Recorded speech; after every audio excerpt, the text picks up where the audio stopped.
Мюлдер. Центриран на Мюлдер. Това може да е нещо опасно. Не. Валентин Илиев и след това Райс Були. Лови топката, сега пък се изпуснаха нервите и Ларсен Туре и Райс Були. Тук трябва да има червени картони между двамата. Със сигурност ще има червени картони поредни.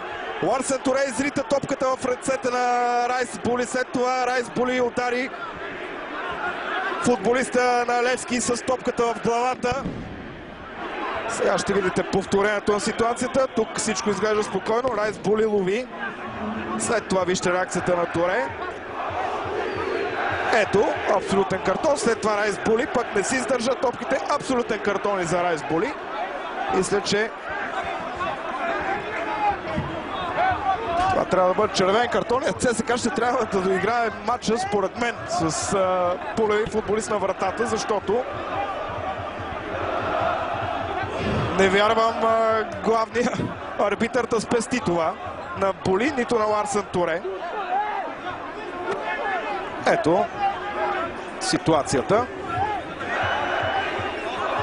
Много нерви, много скандали в този двубой. Райс Були сваля фанелката.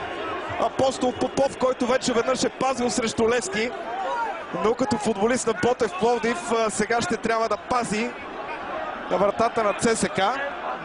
Видяхме, че Райс Були е изгонен от игра. Не знам дали има обаче картон за Ларсен Туре. Поне доста сериозно е сблъскването на футболисти в малък периметър. Ето го втори жълт картон за Ларсен Туре и червен картон за него. ЦСКА и Левски ще завършат този двубой с по 9 души, а пък червените ще бъдат и без вратар. Разбира се, Апостол Попов ще бъде на вратата на ЦСКА, но без титулярен вратар. Изтече 5-минутното продължение.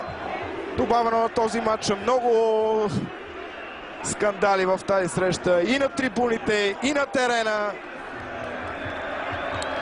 Ще има работа и за дисциплинарната комисия, ще има работа и за съдийската комисия.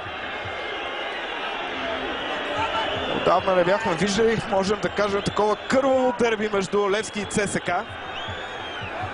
Едва ли е щастлив в този момент Георги Кабаков, че този двубой бе поверен на него. Не можем да кажем, че Георги Кабаков е имал някакви сериозни грешки, поне на пръв поглед в този матч. Червените картони на Галчев и на Станислав Ангелов бяха абсолютно правилни. Тук мисля, че червените картони на Ларсен Туре и Райс Були също